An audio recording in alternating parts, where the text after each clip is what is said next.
कहाँ तक पढ़ा दिया था कल? कल कहाँ तक पढ़ा दिया था?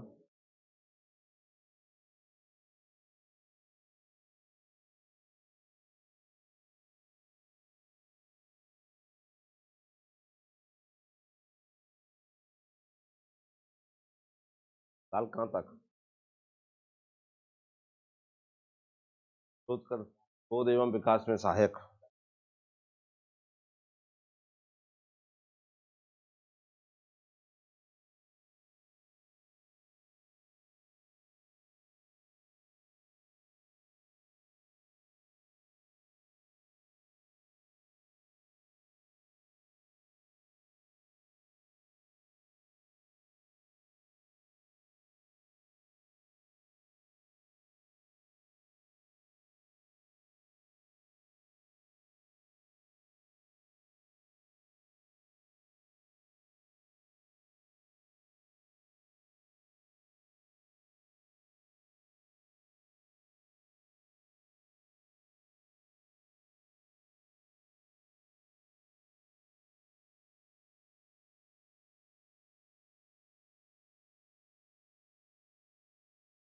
आओ।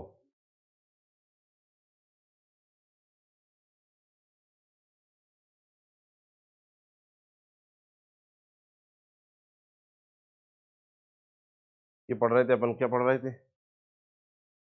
अरे शोध नहीं, हेडिंग पढ़ रहे थे लाल कुछ अपन। प्रबंध के सिद्धांतों की आवश्यकता अथवा महत्व। इससे पहले क्या पढ़ा था? क्या पढ़ा था? प्रकृति पढ़ी थी। क्या पढ़ी थी? जाना था कैसा स्वभाव होता है काय का? प्रबंध के सिद्धांतों का। काय के सिद्धांतों का। अब हम पढ़ रहे हैं क्या?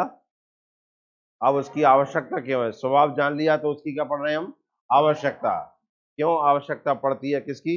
प्रबंध के सिद्धांतों की। तो इसमें हमने कुछ देखे, प्रबंधों को ज्ञान में वृद्धि करता है, निर्णय लेने में सहायक होता है, परिवर्तनों का सामना करवाता है, शोध एवं विकास में सहायक होता है। यहां तक पढ़ लिया था? जिन्हें पढ़ लिया था ना, ये पढ़ना है ना, तो पढ़ लिया था। प्रशासन की प्रभावशीलता में वृद्धि, ये पढ़ लिया था। सामाजिक उत्तरदायित्वों की पूर्ति, संसाधनों का अनुकूलतम प्रयोग, प्रबंध के आधारभूत सिद्धांत, यहां से पढ़ना है। आओ तो कुछ पढ़ते हैं इनमें। आधारभूत सिद्धांत क्या है? देखिए, प्रबंध के सिद्धांतों को क्रमबद्ध करने का प्रयास अनेक विद्वानों ने किया है। इनमें हेनरी फ्योल प्रथम प्रबंध विशेषज्ञ थे। देखो, इन्हें प्रबंध के सिद्धांतों का जन्मदाता कहा जाता है। किसको? अगर क्वेश्चन जाए प्रबंध के सिद्धांतों का पिता किसे कहा जाता है, तो नाम है कौन? Henry Fayol. व्यावहारिक प्रबंध, प्रबंध के व्यावहारिक सिद्धांत किसने दिए, तो भी आंसर किसको लगाना है? हेनरी फ्योल को लगाना। देखो, दो तीन तरीके से अगर इतना भी लिखा आता है, प्रबंध के सिद्धांत सर्वप्रथम किसने, तो भी हेनरी फ्योल है। व्यावहारिक सिद्धांत किसने दिए, तो भी कौन है? Henry Fayol. समझ में आया कि नहीं आया? और प्रबंध के सिद्धांतों के पिता किसे कहा जाता है, तो भी कौन है? क्लियर है? हेनरी फ्योल प्रथम प्रबंध विशेषज्ञ थे, जिन्होंने प्रबंध विज्ञान के विकास के लिए सिद्धांतों की आवश्यकता को अनुभव किया। और इनके मान्य क्यों हुए? देखिए, एक होता है क्या, घर बैठा है और लिख रहा है सिद्धांत, किताब छप गई, बन गए। इनके सिद्धांत मान्य क्यों है? क्योंकि इन्होंने काम किया है, उसके बाद सिद्धांत लिखे हैं। और अपन ने पढ़ा है क्या कि सिद्धांत बनते कब है? प्रयोगों के आधार पर। बार बार प्रयोग करते हैं तब जाके सिद्धांत बनता है कुछ। तो ये इसलिए इनका महान नाम आ गया है। इनका नाम जो महान हुआ है वो कारण था कि इन्होंने एक छोटी पोस्ट पे रहते हुए काम किया, अनुभव लिया, उसके बाद इन्होंने लास्ट में जाके सिद्धांत लिखे। ठीक है ना? लगभग 84 साल तक जिंदा रहे। कितने साल तक? 84। 1841 में शायद जन्म हुआ था, 1925 में मृत्यु हुई थी इनकी। कौन की? Henry Fayol. ठीक है ना? फ्रांस में जन्मे थे, खनन इंजीनियर थे। समझ में आए ना? तो आप समझिए 1916 में जाके इन्होंने सिद्धांत लिखे और मर गए कब? 1925 में। तो लास्ट में जाके लिखे कि नहीं? तो इसका मतलब है कि इनके पास क्या था? प्रयोग करने का समय भी था और उसका अनुभव भी था, उसके बाद लिख के दिए, और वो हर जगह भी मान्य होते हैं। समझ में आया कि नहीं आया? तो आप देखते हैं इनके बारे में हम। प्रबंधकीय सिद्धांत सामान्य मान्यता के आधारभूत सत्य है जो प्रबंधकीय कार्यों के परिणाम की भविष्यवाणी करने की उपयोगिता रखते हैं। क्या रखते हैं? उपयोगिता रखते हैं। कौन कौन? सिद्धांत का है कि मैंने कल भी बताया था, सिद्धांत अगर हमें किसी को पता चल जाए तो हम उसके बारे में पूर्व अनुमान या भविष्यवाणी कर सकते हैं।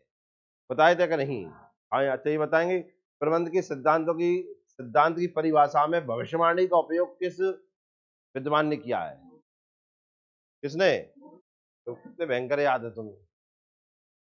ऐसी कुछ ढूंढ लो, कुछ ना कुछ ट्रिक, उसमें तो अपने आप याद बन जाता है। किसने किया है? कूर्ज ने। ओडोनेल एवं कूर्ज। ठीक है ना। सत्य, सर्वमान सत्य किसने कहा है? कोरोनेल ने। किसने? अब याद है तुम्हें? आगे देखिए, भविष्यवाणी करने की उपयोगिता रखते हैं। क्लियर है? थियो हेमन ने, एक और महान है, कौन? थियो हेमन ने एक स्थान पर सिद्धांतों के महत्व को दर्शाते हुए लिखा है। अब क्या लिखा है? एक प्रबंधक मतलब मैनेजर, एक प्रबंधक का कार्य सरल हो जाता है तथा उसकी कार्यकुशलता व प्रभावशीलता में वृद्धि हो जाती है यदि वह प्राप्त विभिन्न प्रबंधकीय सिद्धांतों को समझता है तथा उनका उचित प्रयोग करता है। तो ये क्वेश्चन यहां बन जाएगा, अगर कोई प्रबंधक प्रबंधकीय सिद्धांतों को अपनाता है तो उसमें किस चीज की वृद्धि हो या उसमें क्या प्रभाव पड़ता है? तो आप क्या बता सकते हैं? कार्य सरल हो जाता है, उसकी कार्यकुशलता व प्रभावशीलता में वृद्धि हो जाती है। काय के द्वारा? प्रबंधकीय सिद्धांतों के सही तरीके से उपयोग करने से, जानने से नहीं, उपयोग करने से। सिद्धांतों तथा धारणाओं का ज्ञान प्रबंधकों की शक्ति तथा श्रम में काफी बचत करता है तथा प्रबंधकों को जटिल अवस्थाओं में निकालने में मार्गदर्शन करता है। क्लियर है? अब देखिए फ्यूल के प्रबंध के सिद्धांत। अब मैंने बताया ना, फ्यूल के 14 सिद्धांत दिए। कितने? 14 सिद्धांत दिए। अब इनके 14 सिद्धांत पढ़ेंगे हम। किसके? फ्यूल के। आपको याद रखना जरूरी है, पूछ सकता है कि इनमें से कौन सा नहीं है। समझ में आया कि नहीं आया? तो देखिए, हेनरी फ्यूल का जन्म फ्रांस में सन 1841 में हुआ। कब हुआ था? 1841 में हुआ था। 1925 में मृत्यु हुई थी। भाई साहब की मृत्यु कब हुई? और कौन कहाँ गया? कहाँ का था? फ्रांस का। कौन था? Henry fuel. था कौन? खनन इंजीनियर। खनन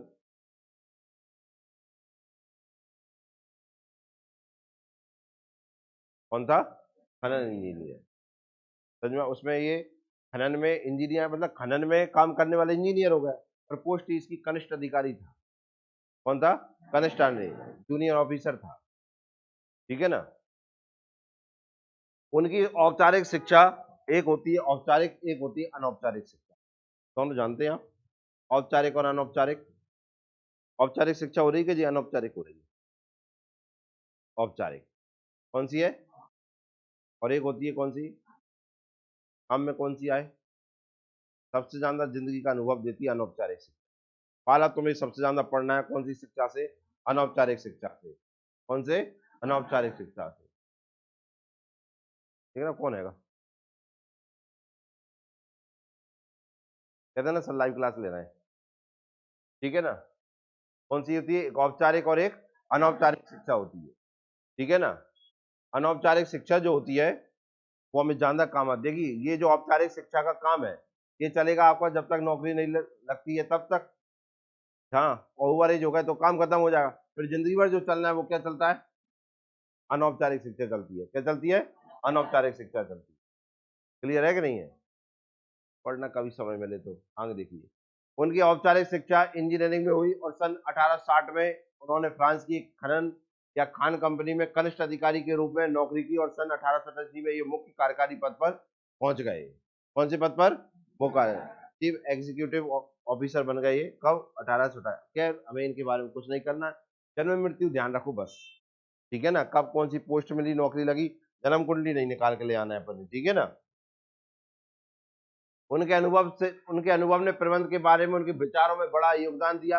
हेनरी फ्यूल को निम्नलिखित कारणों से प्रशासकीय प्रबंध अथवा प्रबंध सिद्धांतों के पिता के रूप में जाना जाता है। देखो एक और शब्द मिल गया, क्या?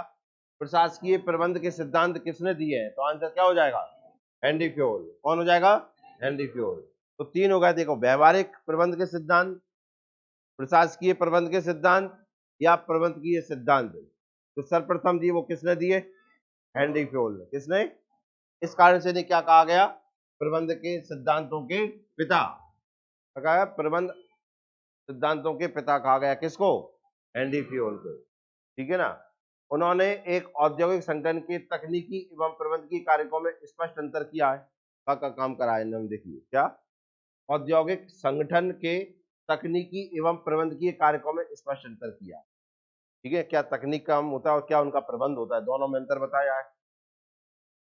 उन्होंने प्रबंध को एक प्रक्रिया माना जिसके 5 तत्व अथवा कार्य होते हैं। कार्य हम पिछली क्लास में पढ़ के आए, प्रबंध के कार्य पढ़ के आए कि नहीं? 5 पढ़ के आए कि नहीं? कौन कौन से होते हैं? पहला नियोजन होता है, हाँ या ना? दूसरा संगठन होता है। तीसरा नियुक्ति होता है, मतलब क्या हो गया? स्टाफिंग। क्या हो जाएगा? स्टाफिंग। 3 हो गए। चौथा क्या होता है?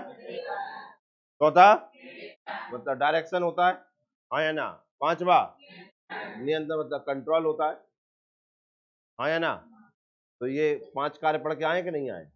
ठीक है ना। तो उन्होंने प्रबंध को एक प्रक्रिया माना जिसके 5 तत्व अथवा कार्य होते हैं। उन्होंने पेशेवर प्रबंधकों के मार्गदर्शन के लिए प्रबंध के 14 सिद्धांतों का विकास या विकसित किया है। कितने? 14 सिद्धांतों को दिया है। किसने? तो आपका एक क्वेश्चन तो यही बन गया, प्रबंध के 14 सिद्धांत किसने दिए? क्लियर है नहीं? आगे देखिए, हेनरी फ्योल द्वारा प्रतिपादित प्रबंध के 14 सिद्धांत।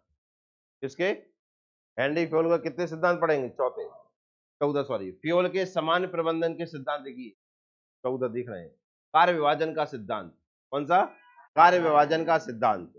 अब कार्य विभाजन का सिद्धांत को थोड़ा समझ लीजिए, परिभाषाएं सबकी हैं अपने पास। पहला कौन सा है? कार्य विभाजन का सिद्धांत। काय का? कार्य विभाजन का सिद्धांत का मतलब होता है एक व्यक्ति से सब काम न कराकर एक व्यक्ति से एक काम कराओ। इसके लिए अपनी दूसरी परिभाषा क्या लगती है? इसके ऊपर परिभाषा लगती है हर व्यक्ति हर काम नहीं कर सकता, पर हर एक व्यक्ति हर एक काम कर सकता है। इसे एक और सिद्धांत के नाम, अगर ऐसा कुछ है तो इसका एक नाम और बन जाता है विशिष्टीकरण का सिद्धांत। क्योंकि वो एक व्यक्ति विशिष्ट हो जाएगा कि नहीं हो जाएगा?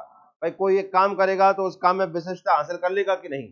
तो विशिष्टीकरण का सिद्धांत बन जाता है। कौन सा सिद्धांत? पढ़ले पढ़ते हैं अपनी भाषा, हाँ या ना? इधर पढ़ रही है? पढ़ ले इधर, अपन से कह रहे हैं, पढ़ रही है। अधिकार एवं उत्तरदायित्व का सिद्धांत। काय का? अधिकार एवं उत्तरदायित्व। देखो, एक अधिकारी जो होता है वो कैसा होना चाहिए? वो उस अधिकार भी जमा पाए और उत्तरदायित्व भी दे पाए। समझ में आया कि नहीं? जैसे आप हमेशा अधिकारी अधिकार बताते रहो तो काम करना कब सीखेंगे? और तुम काम करो मत, उनसे ही उनसे कराते रहे हो तो छोड़ के भाग जाएंगे, तो लगो ही देते मुंह, को डर रहे थे। तो अधिकार भी जगाओ, अधिकार भी जमाओ और उत्तरदायित्व भी सौंपो उन्हें, यार ये तो तू करेगा, उनसे ही कहो कि ये तुम्हें करना है। और निर्देशन भी दो। निर्देशन कौन देता है? जो बड़ा होता है। समझ में आया ना? तो कौन सा सिद्धांत हो गया? अधिकार एवं उत्तरदायित्व का सिद्धांत। समझ में आया कि नहीं आया? अनुशासन का सिद्धांत। काय का सिद्धांत? देखिए, अनुशासन का सिद्धांत दुनिया की हर चीज पे लगता है और जो इसका विरोध करता है ना वो सफलता हासिल नहीं करता है। कोचिंगों में भी देखिए आप, जैसे इंस्टीट्यूट है, अपन पढ़ाते हैं यहाँ पर, बच्चों पे अनुशासन लाओ तो वे छोड़ के चले जाते हैं, अरे कोचिंग तो ज्यादा सख्त है। अभी आप देखना यहाँ प्रबंध में अपन काय का सिद्धांत पढ़ रहे हैं? अनुशासन का। अब आप कहो कि सर बाकी नौकरी लगी है, वो अपने हिसाब से आ रहा है, मतलब टाइम से आ रहा है और जा रहा है, भाई काम करने भाई पता है, प्रजा में अनुशासन का भाई तो पता है। लेकिन आप देखना भी यार यहाँ पर अनुशासन के सिद्धांत से किसी एक संगठन को कितना फायदा हो जाता है और उसके द्वारा उस व्यक्ति की पहचान कहाँ चली जाती है। बिना अनुशासन का जो व्यक्ति होता है, अनुशासन के तरीके से नहीं चलता है, उस व्यक्ति की कार्य करने की क्षमता गिर जाती है। क्योंकि उसे पता नहीं कि अब मुझे, ये पता है कि मुझे करना क्या है, उसे ये पता है कि मुझे कब करना है, इसलिए टाइम से जाता है, लेकिन मैं करूं कैसे, अभी करूं कि बाद में करूं, बाद में कर लूंगा तो यार कल कर लूंगा। इस कारण से उसकी कार्य करने की क्षमता कम होती है और लाभ प्राप्त कम होते हैं। तो अनुशासन से, जैसे सेना में अनुशासन होता है कि नहीं होता, तो उसके काम करने की हर चीज अलग है या नहीं है, और उनका काम व्यक्ति के मन से नहीं, सेना का काम वो तो हो ही जाएगा। ये है अनुशासन की ताकत। जो व्यक्ति अनुशासन का विरोध करता है, ये मान के चलिए वो जिंदगी में सफलता हासिल नहीं कर पाता है, या उसकी सफलता में बहुत लंबा समय लगता है। सेना के काम में और पुलिस के काम में अंतर देखिए आप। पुलिस में क्या नहीं है और सेना में क्या है? अनुशासन है या नहीं है? आप आंखें मूंद के या बिना सोचे समझे कह देंगे काम कौन कौन कर पाएगा? कर पाएगी कि नहीं कर पाएगी? भाई पुलिस का जो काम है वो कर रही, लेकिन उस काम में कितनी देरी होती है हमने देखा है। और सेना का काम आप जानते हैं दुश्मन से लड़ने का, लेकिन वे सफलता हासिल कर लेते हैं। हाँ या ना? इन्हें घर में ही काम करना है, लेकिन सफलता नहीं मिलनी। दुश्मन का काम जिसे भी जानते ही नहीं है, वहां भी सफलता हासिल करे, केवल एक क्या? अनुशासन। तो जहां हम पढ़ रहे हैं यही सब कुछ होना है कि नहीं हो? तो जहां हम पढ़ रहे हैं और यही हम अनुशासन में अगर ना रह पाए और सामने वाला अनुशासन में ना रख पाए, और जो पढ़ने वाले जो है वो अनुशासन का विरोध करें, तो समझ जाइए क्या हालत होगी। इसलिए कोचिंग संस्थान हो चाहे वे स्कूल हो, सबसे पहले वहां पे क्या किया जाता है? अनुशासन सिखाया जाता है। क्या सिखाया जाता है? समझ में आएगा ना? निर्देशों की एक सॉरी आदेश की एकात्मकता का सिद्धांत। देखो, मैंने आपको आदेश दिया कि कल ये याद करके लाना है। ओ हाँ, क्लियर है? सुनते जाना। मैंने आपको एक काम करना है कि आप एक गांधी पार्क पे जाना है, मान लीजिए एक स्टैंड पे जाना है। क्लियर है?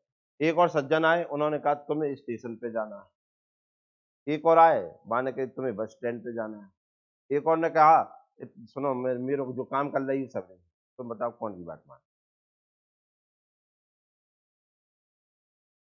तुम ऐसे ही बैठे रहो, उठ के नहीं जाओगे तुम? चले जाओगे कहाँ?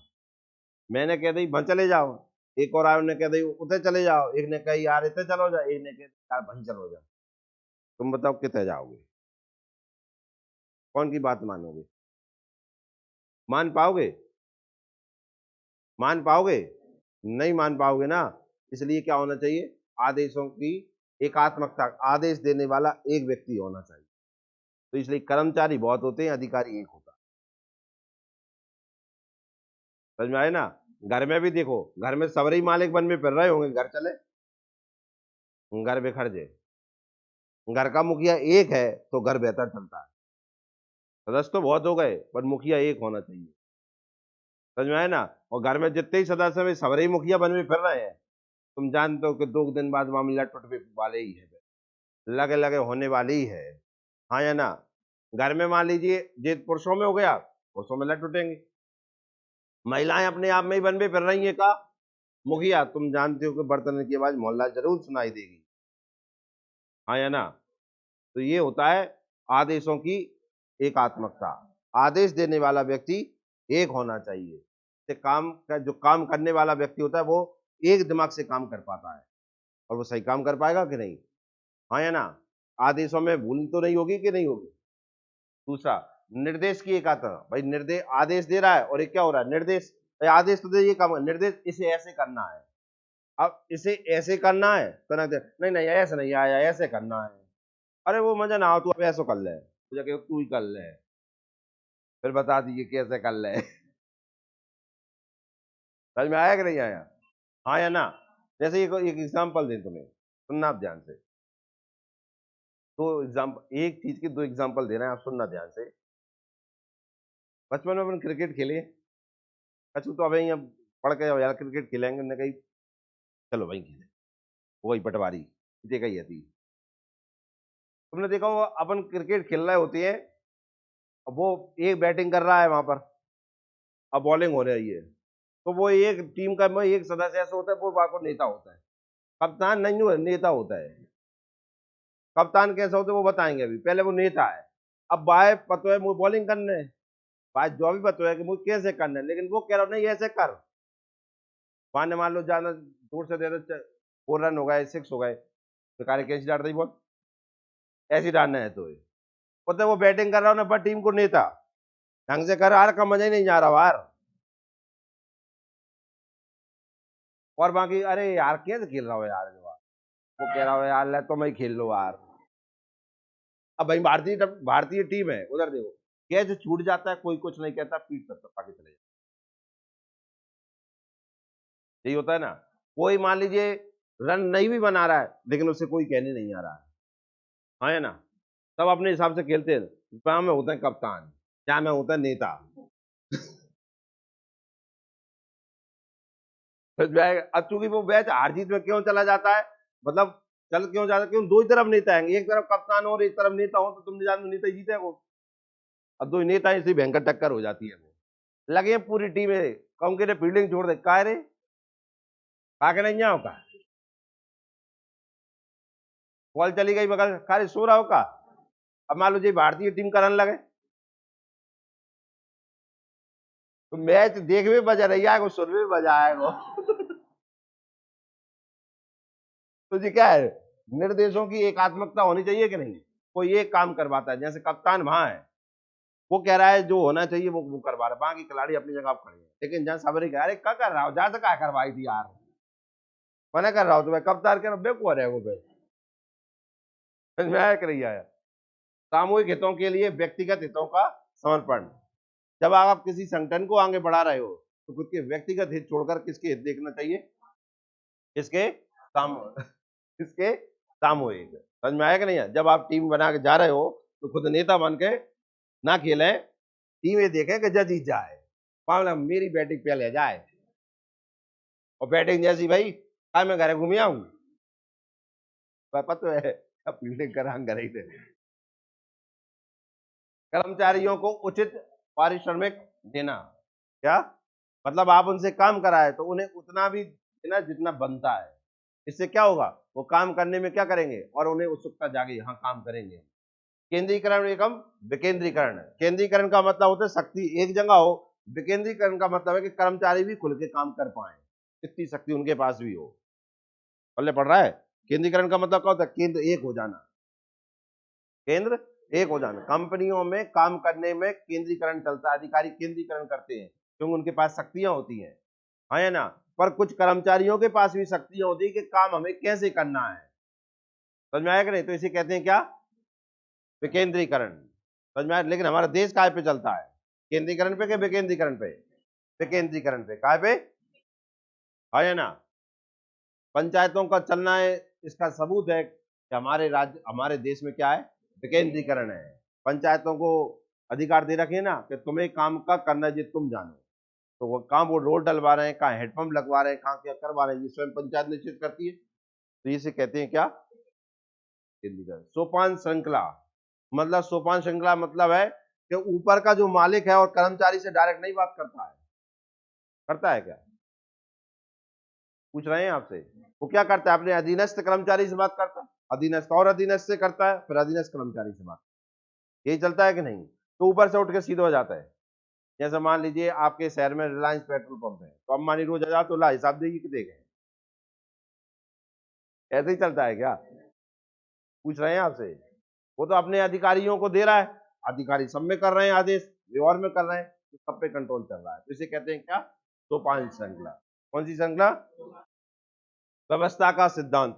मुझे लगता है कहने की जरूरत नहीं है, व्यवस्था अपने आप ही समझ में आ गई होगी। प्रिंसिपल ऑफ ऑर्डर, ऑर्डर किस तरीके से देना चाहिए और कितना देना चाहिए, इतना ना दे तो जलाई ना, समझ में आया कि नहीं आया। समता का सिद्धांत मतलब सब में एक तरह का काम करवाना चाहिए, एक सा व्यवहार करना चाहिए। कर्मचारियों के कार्य में स्थायित्व, ये ऐसा नहीं कि आज जब कर्मचारी जो काम करा उठा के ले, आज जो कर ले तू, अब वो कर ले वो कर ले, मुझे कह रहा हूँ मैं घर कर लूँ, अपन नहीं जाने जा, अरे यार कुछ पता ही नहीं है मुझका करने यार, रोज जा तू खड़ो हो जा तू, आज कब का करवाए को लाल, मेरी भर्ती भई थी काय पे, अधिकारी पे, मुझे करवा रहा हूँ, पहुंचाओ काम, कल चाय को काम, कल वो कह रहा बोले फाइल ले आइए, मैं हूँ कौन। तो भैया जिस व्यक्ति के लिए जिस काम के लिए रखा गया उससे वो काम कराओ, जिससे काम में क्या है, विशिष्टीकरण आएगा। समझ में आया कि नहीं आया। रोज बात से बदल बदल के काम कराओ, क्या वो काम, अब आप तो देख मैंने तो सब सिखा दो, मुझे कह मैं सीखो तो हूँ, पहले आज तो सही मुँह कछू तूने सब करा ला, मुँह तो आप पल्ले ही ना पड़ो कछू, तू रोज काम करा तो मुझसे आज पूछी का कराएगा, और मैंने कहता हूँ कैसे हुई, तो लग रहा मुझे सिखा रहा है, मुँह लग रहा मैं सब भूल रहा हूँ। लेकिन एक काम रोज कराएंगे तो उस काम में वो क्या हो जाएगा, पारंगत हो जाएगा, विशिष्टीकरण हो जाएगा उसका। समझ में आया ना। तो इसे कहते हैं क्या, पहल करने की क्षमता का सिद्धांत। पहल मतलब काम चालू, दो तरीके से होते हैं, देखना। एक इस तरीके से काम किया जाता है, देखना दो तरीके की लीडरशिप होती है। सुनना आप ध्यान से, आपको बहुत मजा आएगा इस लीडरशिप में। एक हुए बैठे हुए और लग हुए अपने नीचे के कार्य जो नहीं कर रहे तुम, तो कह रहे हैं कर रहे हैं हम अभी, इधर पे कार्य नहीं करो अबे, अरे जा तो रहे हैं हम, कनक देखा कार्य तुमने करो ही तो नहीं, जा अरे तू लगो ही तो है रे,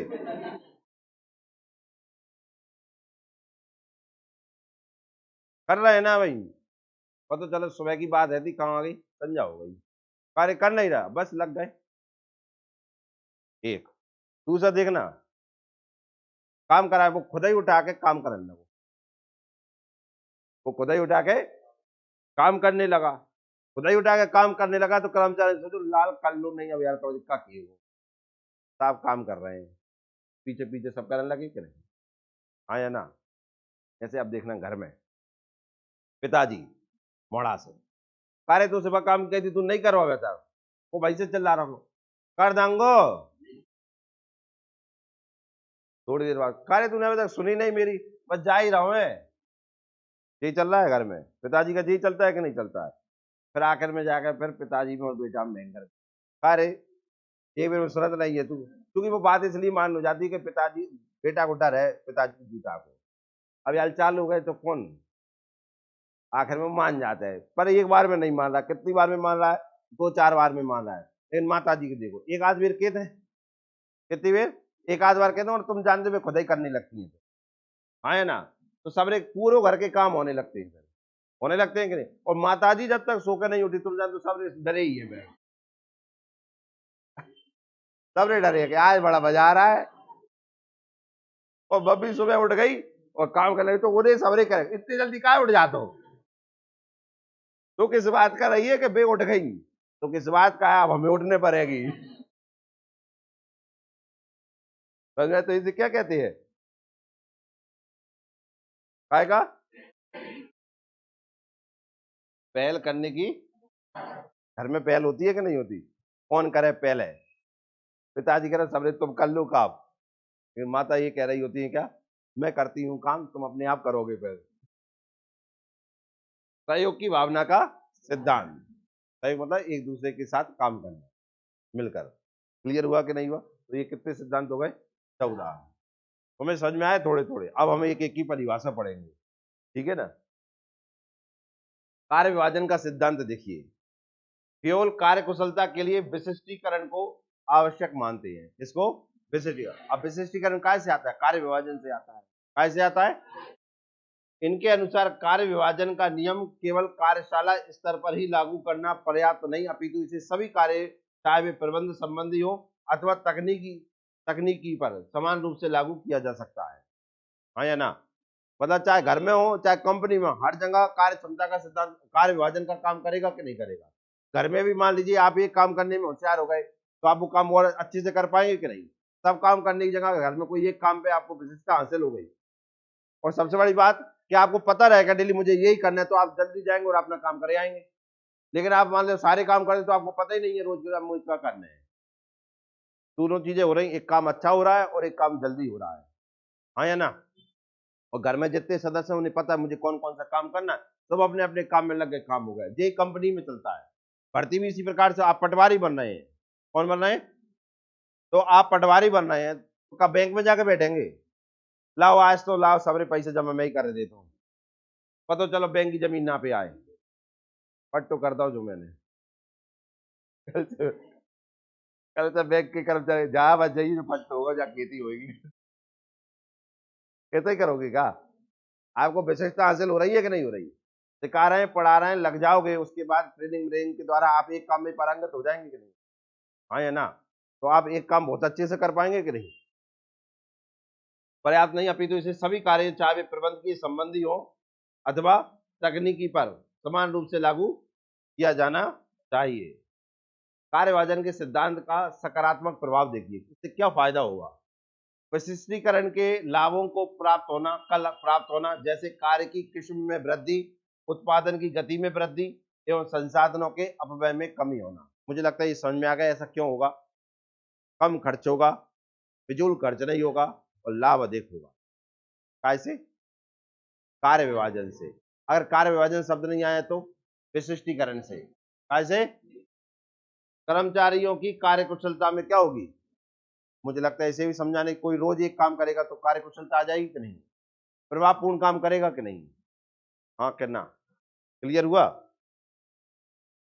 नकारात्मक प्रभाव भी देखिए इसके।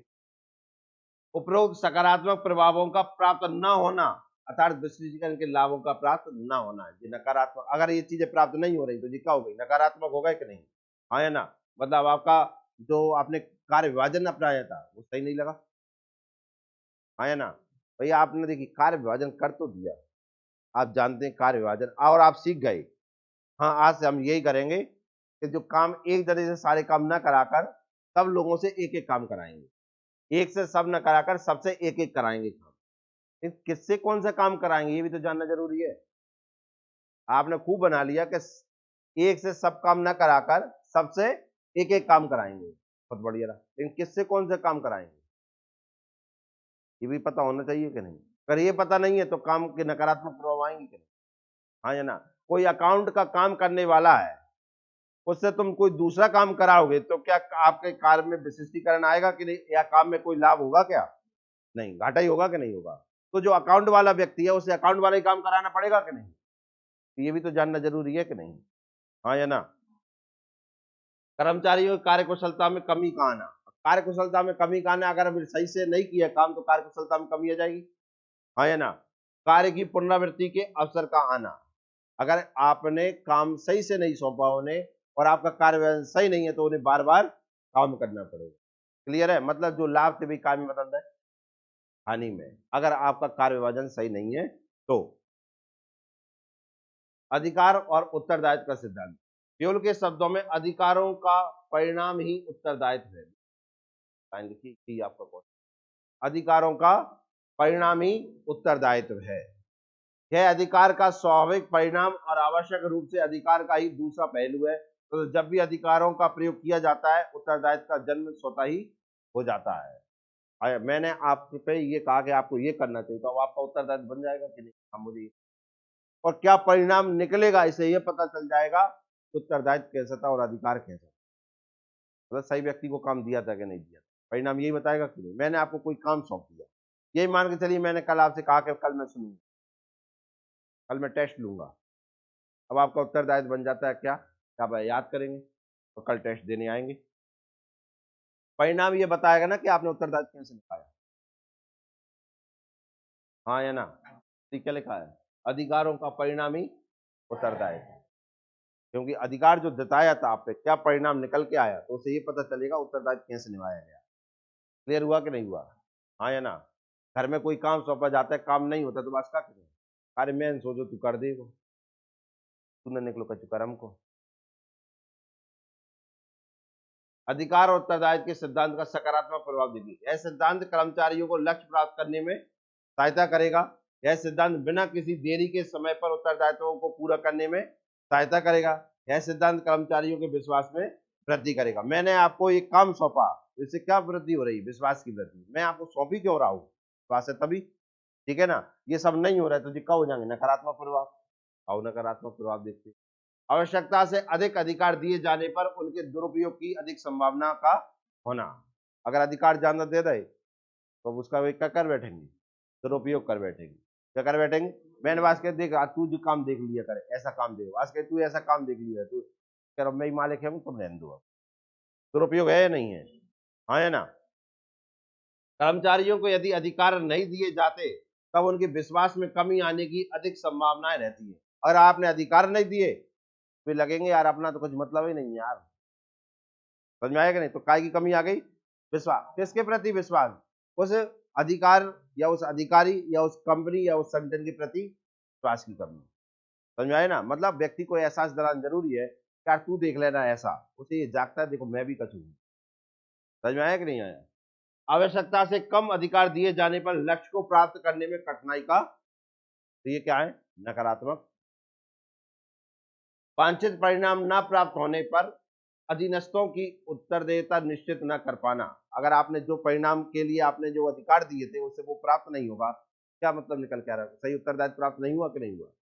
अधिक दायित्व के साथ काम का अधिक बोझ। अगर ज्यादा आपने काम सौंप दी तो उनके ऊपर क्या हो जाएगा, अधिक बोझ, और अधिक बोझ के कारण क्या हो जाएगा, लाभ प्राप्त ना होना, परिणाम सही ना आना, परेशान हो जाएगा ना व्यक्ति, कौन सा काम करूं, कितना काम करूं, काम ही नहीं निपट रहा है मेरा।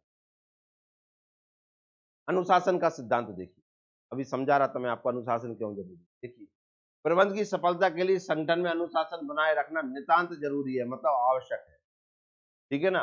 अनुशासन से जहां हमारा अभिप्राय नियमों के प्रति आस्था व उनके पालन से है, किसी भी संस्था या संगठन में अनुशासन बनाए रखने के लिए यह आवश्यक है कि वहां उच्च कोटि के निरीक्षक नियुक्त किए जाएं। क्या, उच्च कोटि के, समझ में आया कि नहीं आया। आदेशों या नियमों का उल्लंघन करने वालों को उचित दंड की व्यवस्था हो, तो संगठन काय की ओर चला जाएगा, प्रगति की ओर। ये अपन क्या कहते हैं कि पढ़ाई में ये भी तो एक युद्ध है, हाँ या ना। यहाँ जितना अनुशासन होगा व्यक्ति उतनी जल्दी सफलता प्राप्त करेगा। जो बच्चा अनुशासन का विरोध करता है, ये वास्तविक मानिए वो सफलता हासिल नहीं कर पाता है। दूसरा, आप ये कहें अनुशासन सर तानाशाही के रूप में दिखने लगते हैं, वो एक अलग बात है, वो दूसरा और अधिक प्रभाव वाली काम है। लेकिन आप जानते हैं एक और चीज, सेना में हर कोई जाना चाहता है, लेकिन हर कोई टिक तो नहीं पाता है। जाने की इच्छा सबकी है कि यार सेना में जाओ, क्योंकि वो एक, आप जानते ग्लैमर अलग है, वर्दी का ग्लैमर अलग है कि क्या सब टिक पाते हैं। वो भक्का से आते हैं भाई, अनुशासन देख के भक्के आ जाते हैं। जैसे ही उन्होंने कहा सुबह 4 बजे उठ जाओ, लाल उठत तो 10 बजे, उनने कही कितने 4 बजे, और वे कोई उठाने नहीं आएगा, कोई उठाने नहीं आएगा। उनने तो सीटी बजा दी, उठ जाओ, नहीं उठो तो अब यार तो देखते हैं। तुम जान तो सब 4 दौड़ लगा रहे होंगे, बात तू 8 लगाओ, तुझे कहो कल से 3 बजे उठेंगे, आज मत लगवाओ। उठेगा कि नहीं उठेगा। उनका खाने का टाइम निश्चित है, नहीं आ रहा ना बेटा दोपहर के आइए, मतलब नाश्ता का टाइम है 8 बजे का, नहीं आ रहा अब खाने ही आइए। अब घर है तो लाल रोल लगत, तो पूरे घर ऊपर लेके चलत, तो नहीं दे रहे, मुंह नहीं दे रहे, मुंह ये ना दोगे, तुम खा लोगे। घर वाले कह रहे हाँ तो ये देंगे, तो सब ऐसे ही आएंगे, फ्री के आएंगे हम, तो ये आओ पैसा में तो जरूर देंगे हम, दे रहे हैं। लेकिन माँ टाइम टू टाइम काम हो रहा है कि नहीं हो रहा, हाँ है ना। उसकी आप जानते, वो व्यक्ति की अनुशासन एक पहचान बन जाती है। सेना का कोई व्यक्ति आता है, उसे देखकर हर कोई प्रभावित हो जाता है, क्या काम चलता है इसका, हाँ या ना। उसे नहीं है, मतलब उसे अपना काम बिल्कुल अनुशासन के साथ पूरा दिन जीता है। वो व्यक्ति भी तो अलग दिखता है, चेहरा अलग दिखता है, काम की फुर्ती अलग दिखती है। हम, आप जानते वे भर्ती होकर वे काम कर रहे हैं दुनिया के, हम नहीं कर रहे इतने, हम फ्री हैं, फिर भी आप जानते हैं उनकी कार्य क्षमता पूरी हमसे अलग है। हमसे ज्यादा उम्र के हैं, लेकिन हमसे ज्यादा काम करके बता रहे हैं, और उनसे फुर्ती ज्यादा बनी है उनके कामों में, परिणाम ज्यादा निकाल के बता रहे हैं, पूरे नहीं निकल पा रहे हैं। कारण क्या, केवल एक चीज, क्या, अनुशासन। वही अनुशासन अगर पढ़ाई में लग जाता है ना, और जहां भी लग जाता है, अब जानते हैं वो काम में जीत हासिल होती ही होती है। पर आप जानते हैं इसके विरोध भी ज्यादा करते हैं, इसलिए ना सेना में ज्यादा कोई जा पाता है, और जिन जगहों पर अनुशासन ज्यादा चलता है और फालतू लोग टिक भी नहीं पाए। फिर कुछ ना कुछ देखो, कोई व्यक्ति गया सेना में, वहां मिला अनुशासन, तुम जानते हो घर लौट के आके मुझे कि वहां अनुशासन ज्यादा था इसलिए मैं भगे आओ, घर वाले दो जूता और दंगे वहां में। अच्छा, तुम बहुत बड़े वे वाले हो, वो का के हो, अरे वो तो व्यवस्थाएं खराब रहती हैं, और ये है वो है, वो फालतू काम है, वे तो ये मान के चलो मार भी बैठे थे, मुश्किल से भग के आओ, वे दीवालों लागो लाग के आओ बेचारा, मारे ही जाओ तो कहीं कल आतो ना, तो तुम समझ लो के बाद तो दरी आती एकदम से ऐसी लाश, भागे आओ। तो घर में तुम जानते हो सबसे पहले माँ, ओ मेरे लाल, मुश्किल से आओ है ते काल है कहा भी लगा था, वो भी कर, मैं कहा भी आओ लाओ दियो। अब मान लो जी अपने कोचिंग संस्थान है, अनुशासन बताया, किसी को डाटा पड़ा, अरे यार भी जरा देते यार, मोहम्मद जवाहर भी है फलाना भी, यही होता है कि नहीं होता है। विरोध कर रहा है, कारण क्या है, झेल नहीं पा रहा है। ये जो झेल नहीं पा, जो झेल रहा है वो लग भी तो रहा है, समझ में आया ना। जिन स्कूलों में आप जानते हैं अनुशासन नहीं है, वहां माता पिता समझ रहे हैं, क्योंकि बच्चे निर्णय नहीं लेते हैं, वहां पर माता पिता समझ रहे हैं अनुशासन को और गैर अनुशासन को, तो आप जानते हैं कि वहां बच्चे का एडमिशन नहीं करवाते। जिन स्कूलों में अनुशासन ज्यादा होता है, बिल्कुल हर काम परफेक्ट तरीके से, उन स्कूलों में भीड़ है। लेकिन जैसे ही बच्चे के हाथ में आता है, तो हम जानते हैं ना वो 12वीं के बाद क्या करने लगता है, वे काम सारे अपनाता जहां अनुशासनहीनता है। इसलिए उसकी जिंदगी में जहां 12वीं तक, देखो 12वीं तक उसने फर्स्ट डिवीजन बनाई इतनी कठिन पढ़ाई में, 12वीं के बाद पढ़ाई कम हो रही है, आप जानते हो एक सब्जेक्ट ले रहा है वो, बाकी बाद बाकी स्थिति खराब होती जा रही, कारण क्योंकि वो सारे वे काम कर रहा है जिनमें अनुशासन नहीं है, या भाई जाना चाहता है जहां अनुशासन नहीं। हाँ, इसके बाद भी माता पिता का कंट्रोल है और वे वही पहुंचाते जहां अनुशासन है, और खुद का भी अनुशासन बनाए रखें। तुम जानते हो बच्चे जल्दी सफलता प्राप्त कर जाए, इसलिए अनुशासन जिंदगी में जरूरी है। समझ में आया कि नहीं आया? आदेशों या नियमों का उल्लंघन करने वालों को उचित दंड दिया जाता है। तो अनुशासन के सिद्धांत का सकारात्मक प्रभाव, अनुशासित संगठन की साख व्यक्तियों की नजरों में सर्वाधिक होती है, यही बताया मैंने आपको अभी, हाँ या ना? इस सिद्धांत के पालन से कर्मचारियों की कार्यकुशलता में वृद्धि होती है, संगठन में समस्त कार्यवाही व्यवस्थित रूप से चलती है। यह सिद्धांत श्रम प्रबंध संबंधों में सुधार लाने में सहायक है। कौन सा सिद्धांत? क्लियर है? नकारात्मक, संस्था में अविश्वास का वातावरण एवं अव्यवस्था का बोलबाला होना, अगर सही तरीके से नहीं लगा पाए तो। आज अनुशासन कुछ बना लिए, कल कुछ बना ली, तो अव्यवस्था फैलेगी कि नहीं? संस्था की साख एवं कर्मचारियों की कार्यकुशलता में कमी का आना, अगर अनुशासन सही नहीं है तो।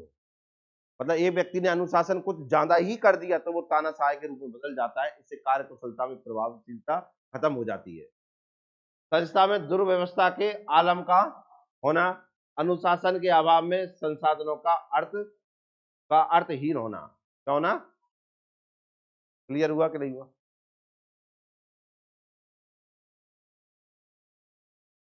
क्या है? संस्था में दुर्व्यवस्था के आलम का होना, अनुशासन नहीं होगा तो कोई कब आ रहा है, कोई कब जा रहा है। आलम मतलब व्यवस्था, आलम का मतलब क्या होता है? मतलब एक शब्द दूसरे हिंदी का पर्यायवाची शब्द का उपयोग किया गया है। संस्था में दुर्व्यवस्था के आलम का मतलब संस्था में दुर्व्यवस्था का बना रहना, ठीक है ना? जैसे मान लीजिए कोचिंग में हम कोई डांटे फटकारे ना, तो एक कल आ रहा है 9 बजे, कल आ रहा है कितने बजे, 10 बजे, कभी आ रहा है कितने ही बजे, तो ये क्या कहेंगे? तो क्या बना ये? अनुशासन ईंधन चल रही है कि नहीं? अव्यवस्था बनी है कि नहीं? हाँ या ना?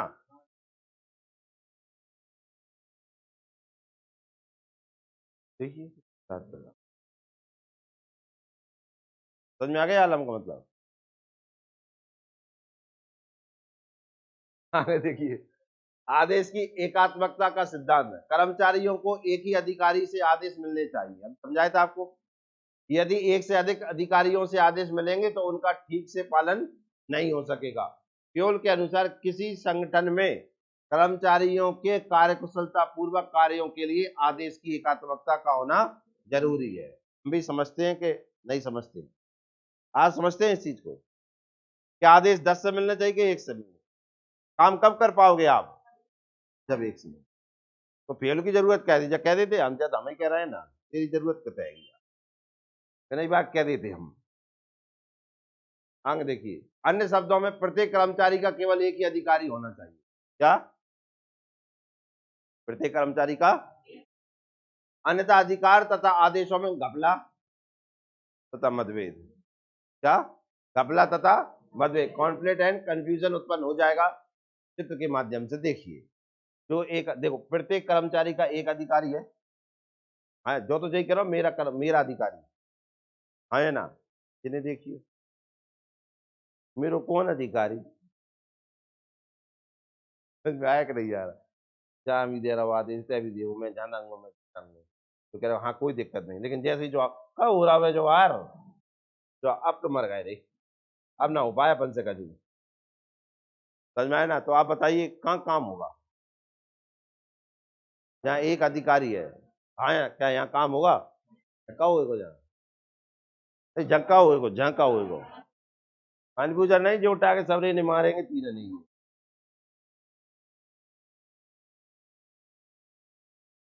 आदेशों की एकात्मकता के सिद्धांत का सकारात्मक होगा, अधीनस्थों की कार्यकुशलता में वृद्धि होगी, अधीनस्थों के दिमाग में कोई दुविधा नहीं रहेगी, ये कही तो है, जय की मानना है, वहां से मतलब ही नहीं है।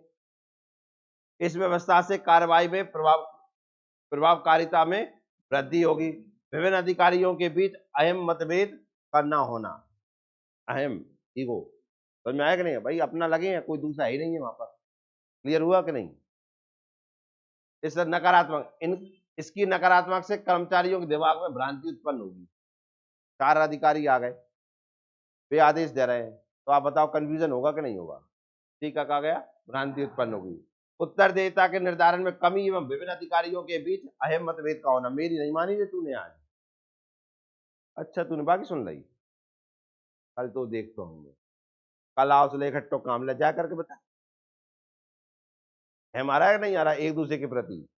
अधीनस्थों की कार्यकुशलता में कमी आएगी एवं अधिकारियों की कार्यकुशलता में भी कमी आएगी।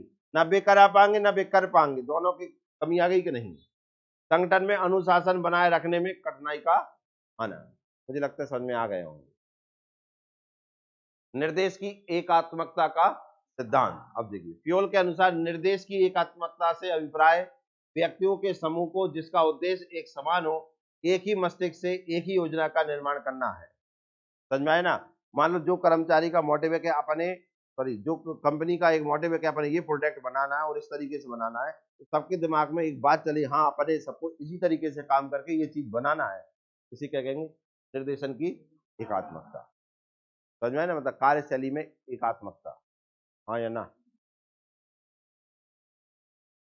अब देखिए टूल किट मतलब मेन काम। आदेश एवं निर्देश की एकात्मकता। आदेश और निर्देश में क्या अंतर? देखिए, फ्योल के अनुसार एक संगठन के कार्यकुशलता पूर्वक संचालन के लिए निर्देश की एकता महत्वपूर्ण है, जबकि कर्मचारियों की कुशलता को बढ़ाने के लिए आदेश की एकता आवश्यक है। अब आपको ये महत्वपूर्ण याद रखना है। पढ़े एक बार और। फ्योल के अनुसार एक संगठन के कार्य कुशलता पूर्वक संचालन के लिए निर्देश की एकता महत्वपूर्ण है। मतलब कार्य चलाने के लिए काय की महत्वपूर्णता है? एकता। निर्देश की एकता। निर्देश की निर्देश को क्या कहेंगे इंग्लिश में? डायरेक्शन। क्या कहेंगे? डायरेक्शन। क्या उन्हें एक ही लाइन बताई जाए कि इधर ही जाना है सब? ओ हाँ। जबकि कर्मचारियों की कुशलता को बढ़ाने के लिए आदेश की एकात्मकता, मतलब उन्हें एक बात दो, उन्हें एक बात दो कि तुम्हें ये काम करना है, तो आदेश हो गया। और उन्हें कैसा निर्देश हो कि तुम्हें जई दिशा में जो काम करना है, तो ये निर्देश हो गया। क्या आपको दोनों बात समझ में आ गई? हाँ या ना? तो ये अंतर है काय में। देखो क्या अंतर का प्रश्न कहां बनेगा? देखो, एक संगठन के कुशलता पूर्वक संचालन के लिए तो क्या आवश्यक है? निर्देश। जबकि कर्मचारियों की कुशलता को बढ़ाने के लिए काय को? तो आदेश की। मतलब ये दो शब्द के ऊपर आपका क्वेश्चन बने। समझ में आए ना? अब पूछेगा कर्मचारियों की कुशलता को बढ़ाने के लिए क्या आवश्यक है, तो पहला ऑप्शन देगा निर्देश की एकता, दूसरा देगा काय की? आदेश की एकता। दो ऑप्शन और या दोनों कर देगा। फिर समझ में आ गया? ये क्वेश्चन बनेंगे इसमें। क्लियर हुआ? निर्देश की एकात्मकता का सकारात्मक प्रभाव देखिए। विशिष्टीकरण के लाभ एवं संगठन की कार्यकुशलता में वृद्धि होना। क्या? विशिष्टीकरण के लाभ एवं संगठन की कार्यकुशलता में वृद्धि होना। सभी कर्मचारियों के प्रयत्न केवल एक ही दिशा की ओर एकत्रित रहेंगे। यह सिद्धांत उद्देश्यों की प्राप्ति में सहयोग एवं सहायता करता है। नकारात्मक, विशिष्टीकरण के लाभों को प्राप्त न होना एवं संगठन की कार्यकुशलता में कमी करना। अगर ऐसा नहीं होता है तो क्या हो गए? नकारात्मक प्रभाव हो गए। क्रियाओं में एक रूपता के अभाव में, क्रियाओं के क्रिया मतलब अगर निर्देश में एक रूपता नहीं है मतलब एकता नहीं है। अब हमें समन्वय में कठिनाई एवं उद्देश्यों की प्राप्ति में कठिनाई का आना। मुझे लगता है समझ में आ गया होगा आपको। तो हाँ तो कह दो। आदेश की एकात्मकता एवं निर्देशन की एकात्मकता में अंतर। काय में अंतर देखना है। आदेश की क्यों भाई पढ़ो सही एक बार। आदेश की एकात्मकता और आदेश की एकता एवं निर्देशन की एकता एक दूसरे के पर्यायवाची नहीं, अपितु इनमें अंतर है। ठीक है ना? क्या अंतर है? ये अंतर है। तो अंतर देखें आप। आदेश की एकात्मकता का सिद्धांत और निर्देश की एकात्मकता का सिद्धांत। आदेश की एकता का संबंध लोगों के काम के साथ है। काय का? आदेश। काम करने का ही आदेश दिया जाता है कि तुम्हें ये काम करना है, तो आदेश ही दिया गया कि नहीं? तो क्या बोला? आदेश की एकता का संबंध कैसे है? अब ये आपका इतना जो ऑप्शन बना है, ये क्वेश्चन बना है, ये आंसर बन गया। इतना आपको सही तरीके से और ध्यान से पढ़ना होगा, ठीक है ना। शब्दों से इधर उधर हो जाएगा। हमने बस संचालन पढ़ा और काम करने की कुशलता पढ़ी है बस। जैसे आंसर बदल रहा है कि नहीं, जब देखिए आपने यही पढ़ा है कि नहीं, ये देखो, कुशलता पूर्वक संचालन और कुशलता को बढ़ाने। भाई एक एक शब्द का ही अंतर है कि नहीं, एक एक शब्द में दोनों के आंसर बदल रहे हैं कि नहीं? तो कितना सही तरीके से और ध्यान से पढ़ने की जरूरत है। यही बच्चे, अरे यार मैं देख ना पाओ, तू देख ना पाओ तो देख नंबर चलो। निर्देश की एकता का संबंध सुदृढ़ संगठन के पारस्परिक कार्यों में समन्वय स्थापित करने से। क्या स्थापित करने से? सब एक ही दिशा में चलें तो समन्वय बन गया कि नहीं, तो सहयोग बन गया कि नहीं, समन्वय और सहयोग बात हो गई कि नहीं हो गई। तो क्या लिखा है, सुदृढ़ संगठन के पारस्परिक कार्यों में समन्वय स्थापित करने से। सब एक मिलकर काम करेंगे कि नहीं, अगर निर्देश में एकता है तो, कि आपको इधर ही जाना है तो सब मिलकर चलेंगे कि नहीं चलेंगे। आदेश की एकता प्रत्येक व्यक्ति पर एक ही व्यक्ति का नियंत्रण स्थापित करती है। अभी हाल पढ़ के आए, एक व्यक्ति आदेश दे।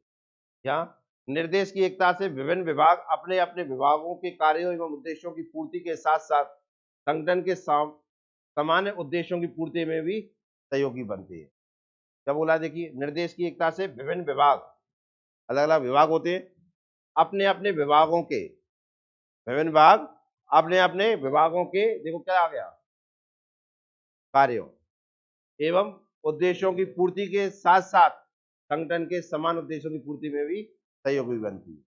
एक अधिकारी है, अपने अधीनस्थ कर्मचारियों से कह रहे तुम्हें सबको ये वाला काम करना है और इस तरीके से करना है, तो निर्देश दे दिया। तो एक तो उनमें क्या होगा, समन्वय हो गया कि नहीं। साथ में ऐसा करने से किसका का फायदा होगा, संगठन का फायदा होगा। दोनों काम हो रहे हैं कि नहीं हो रहे हैं। किसी संगठन में कर्मचारियों के कुशलता पूर्वक कार्यों के लिए आदेशों की एकता का होना आवश्यक है। ये क्वेश्चन बन गए यहाँ पर। किसी संगठन में कर्मचारियों की कुशलता पूर्वक कार्यों के लिए क्या आवश्यक है। तुम जानते हो पहला ऑप्शन कौन सा मिलेगा, निर्देश। पहला तो निर्देश ही दंगे, दूसरे दंगे का आदेश और तीसरे दंगे दोनों। समझ में, मैंने कहा ना, मैंने आपसे बोल रखा है, एक बाल विकास और एक ये, इनके सारे सारे क्या है कि पढ़ के जाएंगे तो थोड़ा सा अलग मिलेगा। दूसरा ऑप्शन सब एक से लगते हैं कि हाँ जो भी सही है। जिसने ध्यान से पढ़ा है ना और समझा है ना, वो ही लगा पाएगा। देखो अभी पढ़ा रहे हैं, समझ में सबको आ रहा है और सबके मन में ये विश्वास जाग रहा है क्या, लगा दूंगा मैं। फिर जब क्वेश्चन ऐसे घूमे आएंगे ना, तो देखो पहला आएगा क्या, निर्देश की एकता, दूसरा आएगा आदेश की एकता और तीसरा आएगा दोनों। कम पढ़ो ना, वो जो केवल यार दोनों ही तो हो जाएंगे, सही तो बात लिख रही है। देखने में भी पढ़ने में दोनों ही सही लगे, लेकिन सही निकलेगा क्या, आदेश। निर्देश की एकता से अभिप्राय व्यक्तियों के एक समूह को जिसका उद्देश्य एक समान हो, एक ही मस्तिष्क से एक ही योजना का निर्माण करना। क्लियर हुआ। आदेश की एकता से उच्च अधिकारी और अधीनस्थ के संबंध मजबूत बनते हैं, जिससे अनुशासन व नियंत्रण स्थापित होता है। निर्देश की एकता से विभिन्न विभागों के कार्यों एवं उद्देश्यों में एक रूपता आती है, जिससे समन्वय स्थापित होता है। एक रूपता का मतलब सब से जाकर यही सामने सब जा रहे हैं कि नहीं, तो एक रूपता आ गई कि नहीं आ गई। सामूहिक हितों के लिए व्यक्तिगत हितों का समर्पण, क्या लिखा है, सामूहिक हितों के लिए व्यक्तिगत हितों का समर्पण, संस्था के हितों के लिए व्यक्तिगत हितों का समर्पण संस्था के हित में होता है, हाँ या ना। प्रबंध को यथासंभव समान हित एवं व्यक्तिगत हित में समन्वय स्थापित करने का प्रयास करना चाहिए। यदि किसी समय दोनों हितों में संघर्ष उत्पन्न हो जाए तो समान हित के लिए व्यक्तिगत हित की बलि चढ़ा देनी चाहिए। समझ में आया कि नहीं आया, क्यों, हाँ, धर्म संकट फंस जाए, जो सब चाहते हैं वो होना चाहिए। क्लियर हुआ कि नहीं। सामूहिक हितों के लिए व्यक्तिगत हितों के समर्पण का सकारात्मक प्रभाव देखिए। संगठनात्मक लक्ष्य की प्राप्ति से संस्था को लाभ होगा और संस्था को लाभ से सभी को लाभ होगा। व्यक्तिगत एवं संगठन उद्देश्यों में समन्वय स्थापित होगा, संगठनात्मक उद्देश्यों की प्राप्ति होगी। नकारात्मक प्रभाव देखिए, संगठन उद्देश्यों की प्राप्ति में अवरोध, ठीक है ना। व्यक्तिगत एवं संगठनात्मक उद्देश्यों की प्राप्ति में समन्वय का अभाव, मतलब दो ही बात मिलेंगी, क्या हो जाएगा, समन्वय का अभाव हो जाएगा कि नहीं। कोई चाहता है मेरा काम हो जाए और एक मन में फंसा है कि सबका काम हो जाए, तो आप जानते हो उसके अंदर तो धर्म संकट फंस गया ना, काम हो पाएगा, सही तरीके से काम हो ही नहीं पाएगा। कर्मचारियों को उचित पारिश्रमिक, प्रबंधक का यह एक महत्वपूर्ण सिद्धांत है कि कर्मचारियों को उनके द्वारा किए गए कार्य के लिए उचित पारिश्रमिक मिलना चाहिए। यदि कर्मचारियों को वेतन के संबंध में संतोष होगा तो उत्पादकता बढ़ेगी। लाभ में हिस्सा, श्रम कल्याण योजनाएं तथा अन्य प्रेरणादायक योजनाओं को लागू करना चाहिए। तो हमने देखा हो कंपनियां जब काम करती तो कई इंसेंटिव देती है, कहीं कुछ देती है, कोई इनाम देती है। इन सबसे क्या होगा, काम करने वाले व्यक्ति क्या करेगा, और मन लगा काम करेगा ना, तो कल और ज्यादा मिलेगा। कर्मचारियों के पारिश्रमिक के सिद्धांत का सकारात्मक प्रभाव देखिए। कर्मचारियों की वचनबद्धता एवं निष्ठा में वृद्धि, क्योंकि उनके प्रोत्साहन व संतुष्टि में वृद्धि होती है। कर्मचारियों के प्रोत्साहन व संतुष्टि में वृद्धि एवं श्रम परिवर्तन की दर में कमी। क्लियर है। अब नकारात्मक प्रभाव, कर्मचारियों में बेईमानी की अवस्था में वृद्धि। नहीं दे रहे सर, मैं नहीं सुन रहा, तो क्या कर रहा है वो, बेईमानी। और ये बेईमानी काय के कारण आ रही है, पारिश्रमिक के लिए आ रही है कि नहीं आ रही है। कर्मचारियों के प्रोत्साहन व संतुष्टि में कमी एवं श्रम परिवर्तन की दर में वृद्धि, काय के कारण, पारिश्रमिक के कारण। केंद्रीकरण व विकेंद्रीकरण, यद्यपि फ्यूल ने अधिकारों के विकेंद्रीकरण शब्द का प्रयोग नहीं किया है, इसे ध्यान रखना, काय का प्रयोग नहीं किया है। तथापि केंद्रीकरण का सिद्धांत किसी संस्था में अधिकारों के केंद्रीकरण अथवा विकेंद्रीकरण की मात्रा की ओर इंगित करता है। मैंने अभी समझा दिया है, अधिकारी जो है उसके पास क्या है, केंद्रीकरण होता है, शक्तियां उसके हाथ में रहती है, पावर उसके हाथ में रहता है कि नहीं रहता है, हाँ या ना। लेकिन फिर भी विकेंद्रीकरण करता है थोड़ा बहुत, के कर्मचारी कहते हैं हाँ जी तू करना है, तू कर सकता है, तेरे ऊपर क्षमता है, तू कभी तो क्या करना है, हाँ या ना। मेन चलता है कंपनियों में क्या, केंद्रीकरण। क्या चलता है, केंद्रीकरण। सकारात्मक, अधिकारों के कार्यभार में कमी एवं अधीनस्थों के प्रोत्साहन में वृद्धि। केंद्रीकरण एवं विकेंद्रीकरण के लाभ होते हैं, क्रियात्मक स्तर पर शीघ्र निर्णय एवं उच्च स्तर द्वारा सख्त निर्णय लिए जाते हैं। यानी पूर्ण केंद्रीकरण से अधिकारियों तथा पूर्ण विकेंद्रीकरण से अधीनस्थों के कार्यभार में अनावश्यक वृद्धि हो जाती है। वहीं पर सौंप दे सबरे काम, तो ये धन्य का सबरे काम, तो पागल हो जाएगा ना। पूर्ण केंद्रीकरण से अधीनस्थों के प्रोत्साहन में कमी एवं पूर्ण विकेंद्रीकरण से अधीनस्थों के द्वारा कमजोर निर्णय कर लिया जाना। अब इन भैया इनको आप ध्यान में रख रहे हैं, इनको क्वेश्चन बने, थोड़ा थोड़ा अंतर है, अब ध्यान में रखना। समझ में आया क्या लिखा है, पूर्ण केंद्रीकरण से अधीनस्थों के प्रोत्साहन में कमी। अधिकारी नहीं सारी की सारी पावर लेके रख ली और उन्हें कुछ नहीं दिया तो उनमें क्या होगा, प्रोत्साहन की कमी हो जाएगी कि नहीं। तो आप लोग का मतलब ही नहीं है भाई, ये सब करना है, तो चले जाओ बस, है ना। और पूर्ण विकेंद्रीकरण मतलब सारा का सारा अधिकार किसको सौंप दो, कर्मचारियों को। तो अधीनस्थों के द्वारा कमजोर निर्णय कर लिया जाना, क्योंकि कर्मचारी है, वे निर्णय नहीं ले पाएंगे जो एक अधिकारी ले सकते, तो निर्णय कैसे आएंगे, कमजोरी आएंगे कि नहीं, हाँ या ना। जो कर्मचारी सोचेगा इतने तक का, अधिकारी सोचता है इतने तक का, तो जो इतने दूर तक का सोचेगा और ज्यादा का सोचेगा उसके काम सफल होंगे कि नहीं, हाँ या ना। जैसे मान लीजिए आप सोचेंगे तो आप अपना सोचेंगे, पड़ोसी का सोच लेंगे, दोस्त बैठ जैसे तेरे बारे में, हम सोचेंगे तो पूरी क्लास का सोचेंगे कि नहीं, हाँ या ना। तो ये अंतर आ जाता है। सोपान श्रृंखला देखिए, उच्च अधिकारियों से अधिकार को नीचे की तरफ जाना चाहिए। अधिकार कैसे जाना चाहिए, उच्च से नीचे की ओर जाना। प्रत्येक संवाद को एक निश्चित रास्ते से गुजरना चाहिए। अधीनस्थों को भी अपने विवेक से कार्य करने के लिए प्रेरित करना चाहिए। इस सिद्धांत के अनुसार अधिकारों एवं संदेशवाहक की एक सोपानिक श्रृंखला होती है जो उच्चतम अधिकारी से निम्नतर स्तर के अधीनस्थ तक सीधी रेखा, मतलब ये कर्मचारी है, ए बी सी डी अधिकारी है। तो ए निर्णय दे, ए बात बताएगा किसको, सी को, ऐसा काम करवाना। बी बताएगा किसको, सी बताएगा किसको, सी के पास पर बहुत सारे कर्मचारी जे इनको इस तरह। अब जो उठ के जिन्हें बताओ चल जाए सारे सही, मेरी सुनो सही, तुम मेरी सुनो। ये सुबह भाई आए जे काम में लग गए, जो तीन चिल्लात कर रहे हैं, कार्य क्या कर रहा है उसे, पूरा काम में क्या हो जाएगी, गड़बड़ हो जाएगी, हाँ या ना। तो एक श्रृंखला के तरीके से काम करना चाहिए। समझ में आया कि नहीं आया। इस श्रृंखला अथवा अधिकारियों की रेखा के अंतर्गत प्रत्येक संदेशवाहक ऊपर से नीचे और नीचे से ऊपर तक, ऊपर एक निर्धारित व्यवस्था के अनुसार चलता है। उदाहरण स्वरूप यदि एक अधिकार रेखा में A B C D E 5 व्यक्ति है और संदेश ए से ई तक ई को पहुंचाना है, तो यह संदेश पहले किसके पास पहुंचेगा, ए से बी को, बी से सी को, सी से डी को और अंत में डी से ई को पहुंचाएगा। ध्यान रहे किसी भी पद या सीढ़ी को बीच में अनदेखा नहीं किया जाएगा। चलिए अनदेखा कर दिया तो आप जानते हैं श्रृंखला खत्म, बात खत्म। समझ में आया कि नहीं आया? सोपान श्रृंखला के सकारात्मक प्रभाव, संगठन में कोई संप्रेषण अंतराल नहीं होगा। पर संप्रेषण का मतलब एक दूसरे से बात, हाँ या ना, सब एक दूसरे से परिचित होंगे कि नहीं? तो एक संप्रेषण का मतलब एक बात को नीचे तक पहुंचाना, तो लाइन से पहुंचना, तो इसे कहते हैं कि संप्रेषण अंतराल नहीं होगा। सूचनाओं का व्यवस्थित प्रवाह होगा, ऊपर से नीचे, नीचे से और नीचे, नीचे से और नीचे, और फिर कर्मचारी होगा। समस्याओं का शीघ्र हल हो जाएगा, हाँ या ना? भाई जो सबसे ऊपर अधिकारी बैठा है, कर्मचारी के पास में तो हल ही नहीं हो पाएगा ना, वे उसे बता रहे, तो क्या हो जाएगा? शीघ्र हल हो जाएगा। नकारात्मक, नजदीकी अधिकारियों को अनदेखा करने से संबंधों में कटुता आ जाएगी। ए ने अगर बी को अनदेखा किया, ए ने बी को अनदेखा किया, तो आप जानते हैं जो प्रवाह है तो रुकावट आएगी कि नहीं आएगी?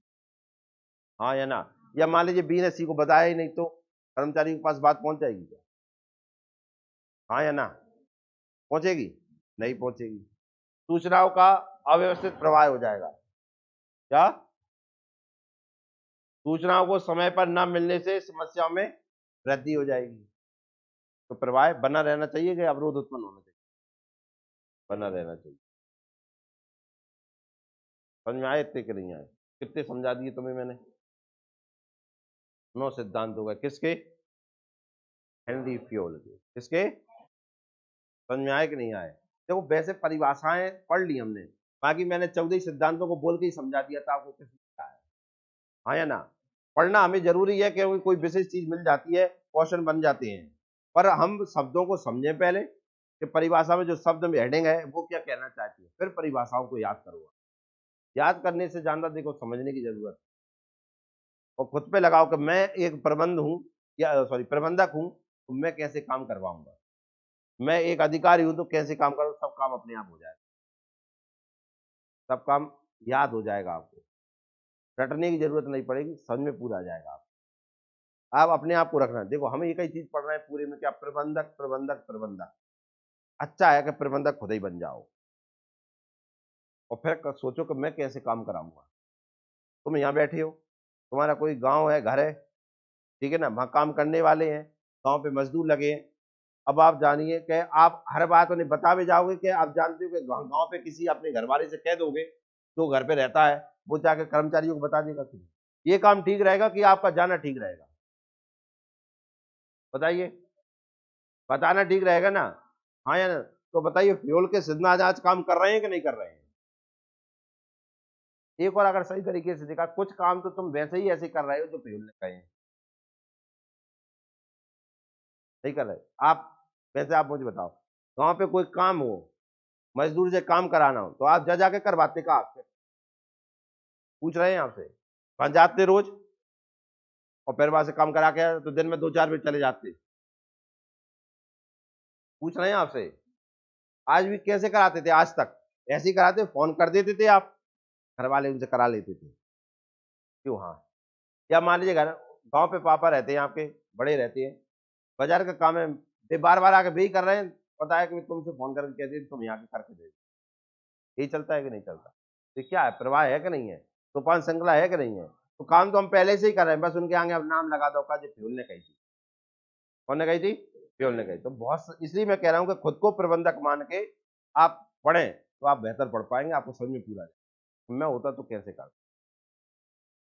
याद में याद करने की जरूरत नहीं, समझ में पूरा जाएगा। क्लियर हुआ कि नहीं हुआ? चलते हैं ब्रेक के बाद।